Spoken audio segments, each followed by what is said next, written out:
welcome to Slightly Off Script. To Slightly Off Script. Give it some emphasis. Welcome to Slightly Off Script. No. This is what happens when you try and script me.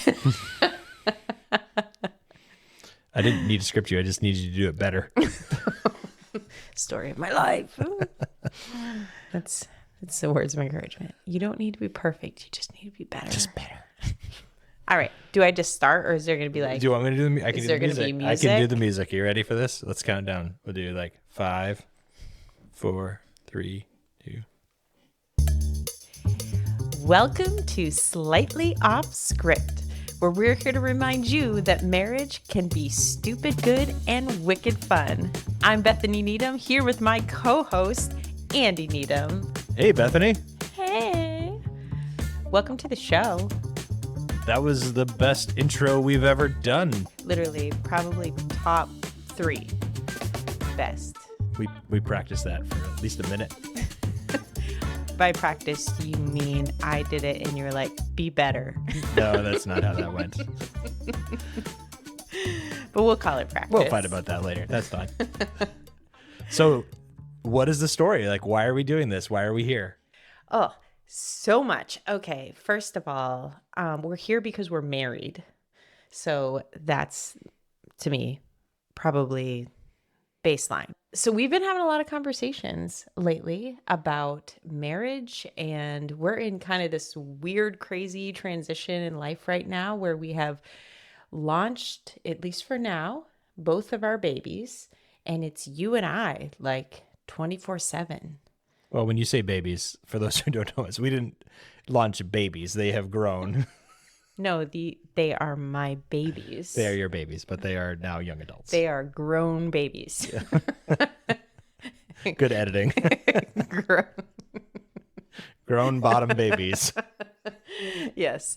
Grown babies out in the world. So we, just the two of us, been spending time together. And it's interesting. This is one of those, I feel like, seasons in life where people have a lot to say about it. And not all bad. It's kind of all over the map. And I find that most places we go, the first thing people are like, so you're empty nesters now. And I always feel like there's something behind that for everybody.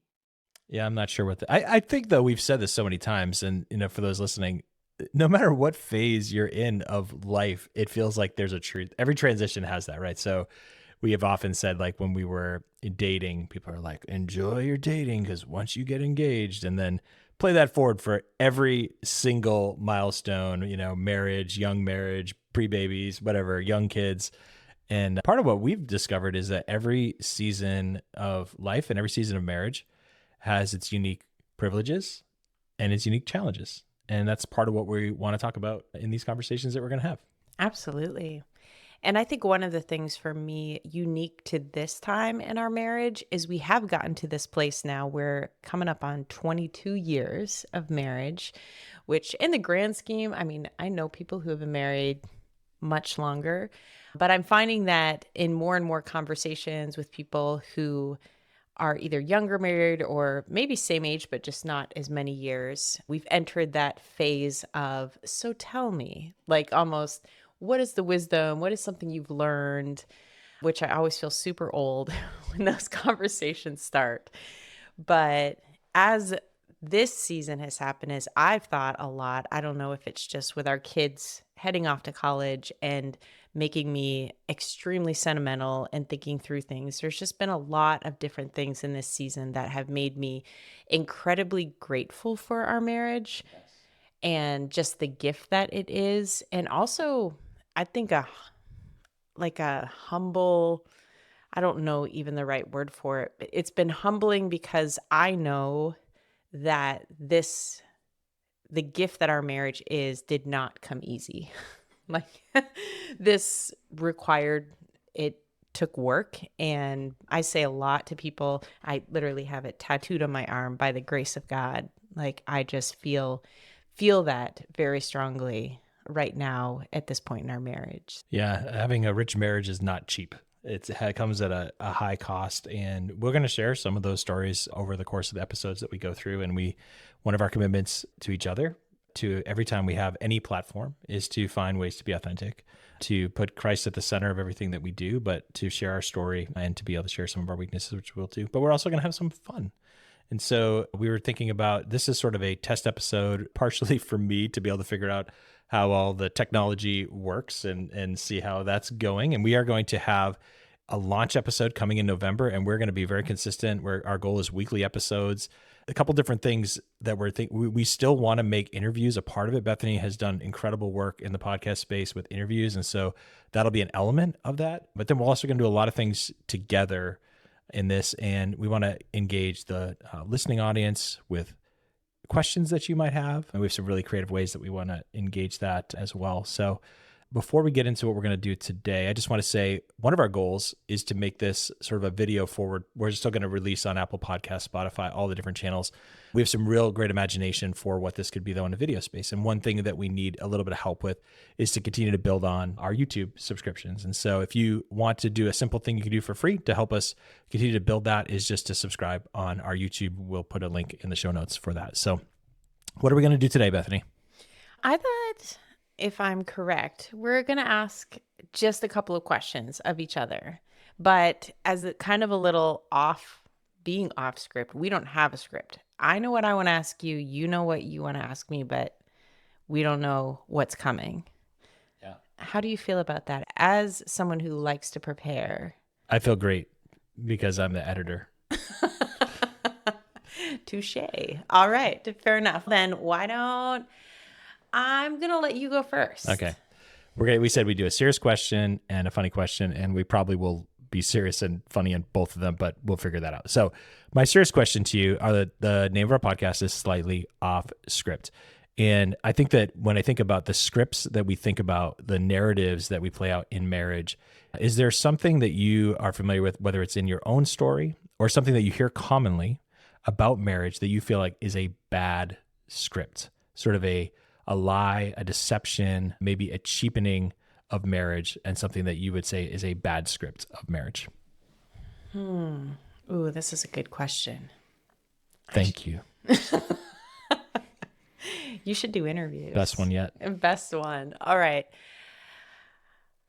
Okay, I'm just going to give you the first one that comes to mind. We have talked about this frequently, but I think in terms of the scripts that I hear that are assigning certain parts of marriage, roles, even just expectations based on gender. And I'll be specific with that. Like, I hear a lot of narrative, depending on where you look. I'll jump to the Disney Channel narrative because that one drives me the most crazy. I feel like there's this Disney Channel narrative where in marriage, the husband is an idiot and the wife basically knows better than anyone. And it's something about that rubs me, probably because, not that I'm an idiot, but in our marriage, I was like, my husband has way more together than I do most of the time. But I just think there's a lot of those things, and I've experienced this in our marriage. I'm sure we'll talk about this more in our show moving forward, but I think that the narrative that as the woman that these are the things that you're supposed to do, these are the things that he's supposed to do, I think that has been something that has, I think, robbed joy from some marriages. And I also think it's something that for me, I had to fight for a long time as we sort of found our rhythms, and not the sort of that narrative, but who has God created us to be and how has he designed us to actually fit together. And that has not always, and actually often doesn't fit sort of that whatever masculine feminine narrative, especially when we order out and you tend to be the salad and I tend to be the steak and potatoes, and every time without fail the poor waiter. Well, now we order out when we're at a restaurant. Yeah, but they like put your food in front of me and my food in front of you. And that always cracks me up. So that's a good example. Yeah.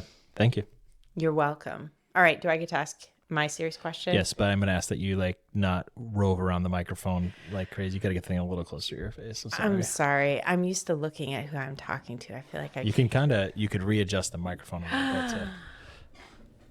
There you go. Like that. Maybe it might be blocking the video, but oh well, that's all I right. do That's feel fine. like it's blocking the video That's okay. now.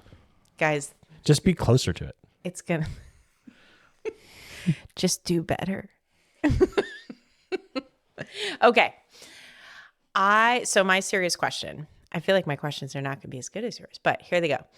When you think over our marriage from when we first were married to now, what is something that you see as being one of the most transformational parts of our marriage, meaning it doesn't look anything like it did when we first got married? That is a good question. Thank you. Yeah. It's interesting. There's a lot of things I would think about. It should be that way. I think marriage should change. Like we should be growing as individuals into the likeness of Christ and seeing our lives changed. And then the same way our marriage should transform at the same time. So I don't think that's a great thing, man. To think of a good example predominantly. I don't know. I do think there's been a tempering. I think when we first met each other, like the archetype was sort of like you were the hyper-social and I was the hyper introvert in that era. And I feel like we have really met in the middle on that. And at times almost crossed over. I feel like we still probably live, like I would say, I'm still somebody, what I've had to learn is that, and the difference between extrovert and introvert is really where you get your energy, right? It's not whether you like being around people or not. But I have learned how to create space by myself and found incredible joy. And a lot of the work that I've gotten to do is connecting with people and serving people. And I love that way more than I would have ever imagined if you'd asked 21-year-old Andy that. And at the same time, I think for you, and part of it, again, we met and we got married. You would have been going to your second year of college and instead you were putting on a dress and getting married. So it was partially that era of life. I mean, you were just the social butterfly and the life of the party. And I think that's still, that thread still exists within your personality, but I don't think that it's something that has to define you in every single moment. I think that's a big change. Yeah. Is that fair? Oh, yeah. I would say that you are way less socially awkward and I am more socially I don't know awkward. about that. And we have found a happy middle. That's good. That's good. All right. So are we moving on to funny questions? Yes. Okay. Lay it on me. So let me tell you what I was going to ask you, and then I'll give you the real question, because we'll probably talk about the other thing later when we talk about quirks. But I was going to ask you about your sneeze, which was something we will talk about and try to figure out what's wrong with it at some other point. But I feel like that's not funny. That's rude. okay, well, that's probably okay. Well, we'll figure that out. But that's not my question. So good news. All right. One of our favorite things to do almost every summer is to watch 90s blockbuster movies. Ooh. If you had to pick like 1 to 3, you can do anyway. You can just say 1 if you're like, man, this is the one. Or if you want to pick 3 that you're like rewatchable. If you haven't seen it, you got to see it. And they could be like classic movies, or they could be like ones that people don't always watch. Man. Okay. This is hard only because these are my fave. So but I get at least up to 3. Okay. I'm going with, these are not going to be in order. They're just the order that they came into my head. Along Came a Spider, one of my faves. Speed, another one of my faves. And, oh gosh, only one more. Okay. There's a million I could think of, but I think just because of the blockbuster that came out this summer, Twister is in my brain. Okay, So fair I'm enough. gonna put Twister because I actually liked the newer one too. It was pretty good. Yeah, I enjoyed it a lot. That's Just great. saying. Awesome. That is a tradition that we just do pretty much every summer. We're kind of like what movies came out in the 90s or early 2000s. Sometimes we stretch that a little bit further on. But. Yeah. It's kind of hard to beat when we had the in-ground pool and we put the TV, brought the TV out and you can watch Jaws while you're floating in the pool. I'm just saying, it's like a whole experience. All right, I got my question. Are you ready? Bring it on. I was given parameters, and so that eliminated basically everything except for this question, which is looking back over probably more early relationship, early marriage, what first did we experience that you would qualify as the most cringe-worthy or awkward? A first that you would say, yep, that was pretty awkward. Well, I think I know where your mind is going, and I will concur on that. Do which you? Is that I think so. Like, our first kiss was terrible, so we've gotten much better with practice. Oh, You were we were in that True Love Waits era, which that's a whole thing, and yeah, and you did not want to. You kind of wanted to Joshua Harris to not kiss until, and I did not agree, and somehow it was awkward. I don't know. yeah. I remember being very mad at you. Yeah, That's probably not a good response This sounds to a first like kiss. I basically attacked you. You did not attack me, but I was still very mad. I'm gonna get canceled in the first episode.